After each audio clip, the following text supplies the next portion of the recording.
একটা অ্যাকশন প্ল্যানের কথা বলা হয়েছে। কি এই অ্যাকশন প্ল্যানের উদ্দেশ্যটাই বাকি কি হবে? ফেব্রুয়ারির 1 তারিখ থেকে শুরু, তো 1 থেকে 5 ফেব্রুয়ারি পর্যন্ত নানা সংগঠন ও গোষ্ঠীর ব্যানারে হচ্ছে আন্দোলন, যেগুলোর বেশিরভাগই অচেনা। আন্দোলনকারীরা নিজের বঞ্চিত বা বৈষম্যের শিকার বলে অবরোধ করেন রাস্তা। সেই শেখ হাসিনার দল আওয়ামী লীগ ইউনূসের পদত্যাগের দাবিতে বিরাট কর্মসূচি। এদিকে আজ 1 ফেব্রুয়ারি গভীর রাত থেকেই লক্ষ লক্ষ কর্মী নিয়ে রাজপথে আওয়ামী লীগ।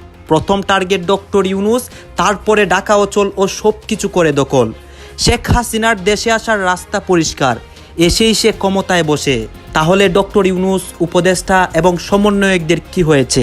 মানসিকভাবে তারেক রহমান অস্থির হয়ে পড়েছে। আমাদের সমালোচনায় নেতাকর্মীদের বেপরোয়া আচরণে তারেক রহমান এখন অনেকটা বেপরোয়া কথা বলছেন। এখানে দেখুন কর্মীরা 1 ফেব্রুয়ারি রাত থেকে তারা কি তাণ্ডব চালাচ্ছে এবং ডক্টর ইউনূসের দিকে কিন্তু তারা দেহে যাচ্ছে। আপনারা সবকিছু দেখতে পারবেন, এই রাতভর কি তাণ্ডব চলছে এই ফেব্রুয়ারিকে। কিন্তু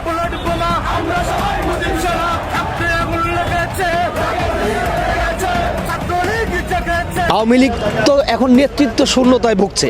আওয়ামী লীগকে যে পূর্ণভাবে দাঁড় করাবে, আওয়ামী লীগকে যে নেতৃত্ব দিয়ে সামনে আগায় নিবে, আমি তো মনে করি বাংলাদেশে একটি মাসি কোনাও খুঁজে পাওয়া যাচ্ছে না।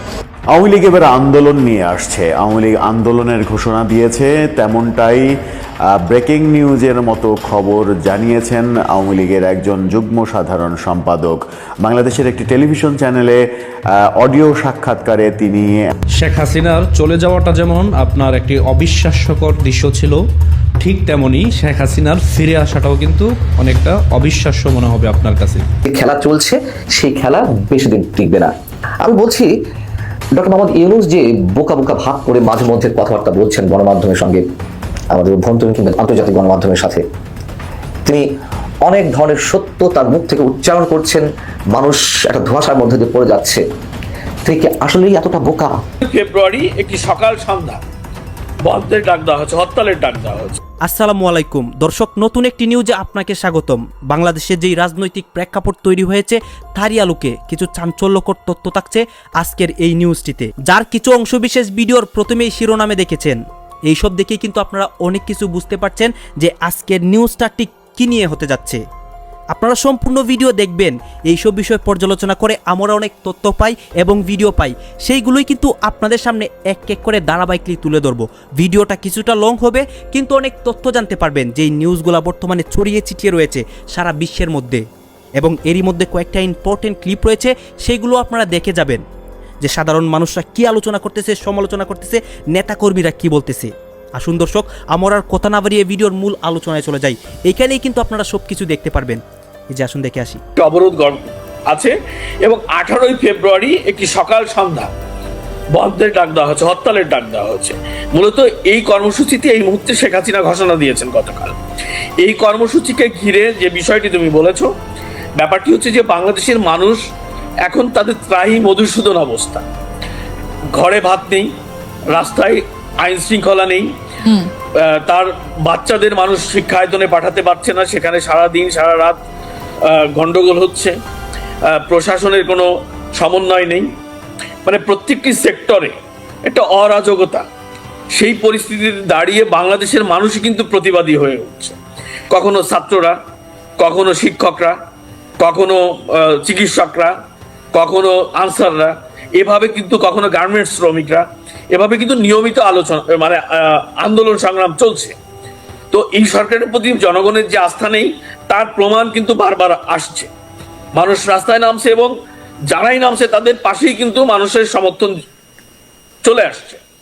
কিন্তু আওয়ামী লীগের মতো একটি বড় রাজনৈতিক দল, তারা যদি গণমানুষের এই দুঃসময়, এই খারাপ সময়ে পাশে না দাঁড়ায়, তাহলে তাদেরও ঘুরে দাঁড়ানোর সমস্যা। তো যে কারণে আওয়ামী লীগ এই মুহূর্তে ফিরছে আন্দোলন কর্মসূচি দিয়ে গণমানুষের পাশে দাঁড়ানোর জন্য, এবং সেখানে স্পষ্ট করে বলা হচ্ছে বাংলাদেশের মানুষের উপর নির্যাতন, নিপীড়ন, দ্রব্যমূল্যের ঊর্ধ্বগতি, 5 আগস্টের পরে হত্যাকাণ্ড, এই অবৈধ সরকারের দুর্নীতি, ইউনূসের ট্যাক্স ফাঁকি সহ বিভিন্ন ইস্যু জননেত্রী শেখ হাসিনা উনি কিন্তু ঘোষণা করেছেন যে এই কর্মসূচিগুলোর মাধ্যমে এই সরকারকে, শেষ ঘোষণাটি হচ্ছে এই সরকারকে উৎখাত করা। এই অবৈধ সরকারকে উৎখাত করা হচ্ছে 18 তারিখের হত্যা, এবং এই আলটিমেটামের মাধ্যমেই মূলত শেখ হাসিনা তার কর্মসূচি শুরু করলেন এবং আশা করা যায় যে এই কর্মসূচির ধারাবাহিকতায় ইউনূস সরকারের পতন ঘটিয়ে উনি কিন্তু দাদা এখান থেকে একটা প্রশ্ন উঠে আসছে, নির্দেশনায় 7 নম্বর পয়েন্টটাতে আসবো সার্ভের বিষয়টা, কিন্তু তার আগে একটা প্রশ্ন করি। এই যে এত কর্মসূচি ঘোষণা করা হয়েছে ফেব্রুয়ারির 1 তারিখ থেকে, আপনি বললেন যে লাগাতার কর্মসূচি ঘোষণা করা হয়েছে, কিন্তু ইতিমধ্যেই তো আওয়ামী লীগের সঙ্গে যারা যুক্ত বা আওয়ামী লীগের নেতা মন্ত্রীরা, তাদের অনেকের উপর তো চরম অত্যাচার করা হচ্ছে, কাউকে কাউকে অ্যারেস্টও করা হয়েছে। তাহলে কিভাবে এই আন্দোলন দানা বাঁধবে? দেখো, 5 আগস্টের পর শেখ হাসিনা বাংলাদেশ ছেড়ে যাবার পর তার দলের নেতাকর্মীরা, বিশেষ করে যারা নেতা নেতৃস্থানীয় এবং যাদের ন্যূনতম আওয়ামী লীগের ট্যাগ আছে গায়ে, এদেরকে দেশ থেকে পালাতে হয়েছে বা দেশের মধ্যে পালাতে হয়েছে। কেন? এমন নির্যাতন নিপীড়ন বাংলাদেশের ইতিহাসে এর আগে কখনো ঘটেনি।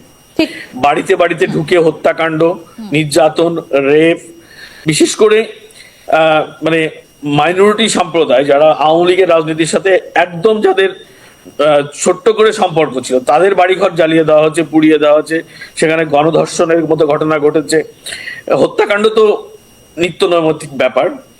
এ ধরনের ঘটনা কিন্তু বাংলাদেশে এখন পর্যন্ত চলছে এবং প্রচুর নেতাকর্মীকে অ্যারেস্ট করা হয়েছে, আর মামলার সংখ্যা তো অনেক হিউজ। সেই পরিস্থিতিতে দাঁড়িয়ে আওয়ামী লীগের নেতাকর্মীরা এখন তাদের পিঠ দেওয়ালে ঠেকে গেছে। 4-5 মাস গৃহহারা, সবারই ঘরে স্ত্রী, সন্তান, পুত্র, সংসার, ব্যবসা বাণিজ্য, চাকরি প্রত্যেকেরই আছে। তো পালিয়ে থেকে মরার চেয়ে লড়াই করে মরা ভালো, এরকম কিন্তু একটি স্লোগান আওয়ামী লীগের নেতাকর্মীদের মধ্যে আমরা দীর্ঘদিন যাবৎ দেখছি। সেখান থেকেই মূলত এরা ঘুরে দাঁড়ানোর এই শপথটি নিয়েছে এবং সেটা কিন্তু মানে প্রধানমন্ত্রী শেখ হাসিনা কিন্তু সেটি না জেনে, দলের প্রধান হিসেবে সেটি না জেনে কিন্তু এই কর্মসূচি ঘোষণা করেনি। নেতাকর্মীদের সঙ্গে তার নিয়মিত যোগাযোগ হচ্ছে। আমি এর আগেও তোমার সাথে বলেছি যে প্রতিদিনই তার নেতাকর্মীদের যোগাযোগ হয়। শুধু তাই নয়, তিনি নানা বার্তাও দেন, কিন্তু প্রশ্নটা হচ্ছে প্রকাশ্যে আসবেন কি করে কথা বলেন। হ্যাঁ, এখন প্রকাশ্যে বাংলাদেশের মধ্যেই 90% নেতাকর্মী, বাংলাদেশ আওয়ামী লীগের 90% নেতাকর্মী সমর্থক বাংলাদেশের মধ্যেই আছে।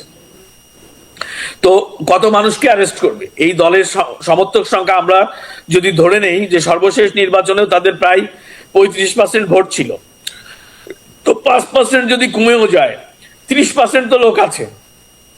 18 কোটি মানুষের 30% মানে কত? অ্যাভারেজ ধরো 54। তো এই 54 মানে একটা বড় সংখ্যা, 5 কোটি 40 লাখ।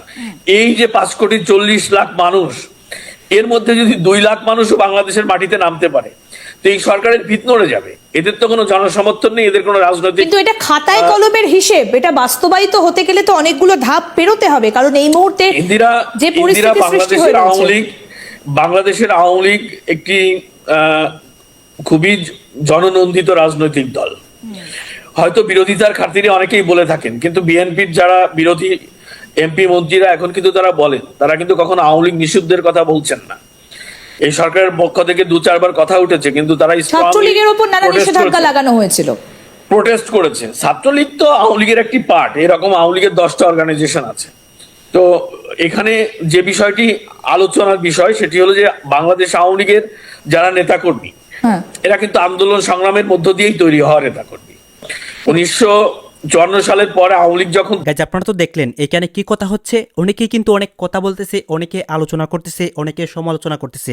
বর্তমান রাজনৈতিক প্রেক্ষাপটগুলো নিয়ে অনেক রকম কথা কিন্তু বর্তমানে সামাজিক যোগাযোগ মাধ্যমে ভাইরাল হয়েছে এবং সেইগুলোর কিছু অংশ বিশেষ আপনাদেরকে দেখিয়েছি এবং অনেক কিছুই আপনাদেরকে দেখানোর চেষ্টা করেছি। দর্শক শ্রোতা, এইসব দেখে আপনাদের কি মনে হচ্ছে যে তারা যে এইসব কথাগুলো বলতেছে, এইসব ঘটনাগুলো যে দেশের মধ্যে হচ্ছে, এই পরিস্থিতির মানে মধ্যে পড়ে বাংলাদেশটা ঠিক কোন দিকে যাচ্ছে?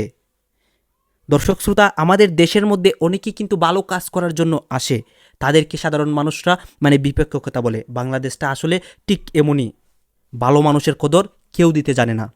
গাইজ, এতক্ষণ আপনাদেরকে যা কিছু দেখিয়েছি সব কিছু কিন্তু আমরা সোশ্যাল মিডিয়া থেকে সংগ্রহ করেছি, এইখানে আমাদের নিজস্ব কোনো মন্তব্য নেই। এইসব দেখে আপনাদের কি মনে হচ্ছে এবং আপনাদের মন্তব্য কি, এটা কিন্তু আপনারা অবশ্যই কমেন্ট বক্সে লিখে যাবেন। আমি আবারও বলতেছি, এতক্ষণ যা কিছু দেখেছেন সব কিছু কিন্তু আমরা সোশ্যাল মিডিয়া থেকে নিয়ে এসেছি এবং আপনাদের সামনে তুলে ধরেছি। দর্শক শ্রোতা, এই ভিডিও সর্বশেষে আপনাদের কাছে আমার একটা রিকোয়েস্ট থাকবে, আমার চ্যানেলটি আপনারা সাবস্ক্রাইব করবেন এবং পাশে থাকা বেল আইকনটি বাজিয়ে যাবেন, যাতে করে নেক্সট ভিডিওটা সবার আগে আপনাদের কাছে পৌঁছায়। ধন্যবাদ।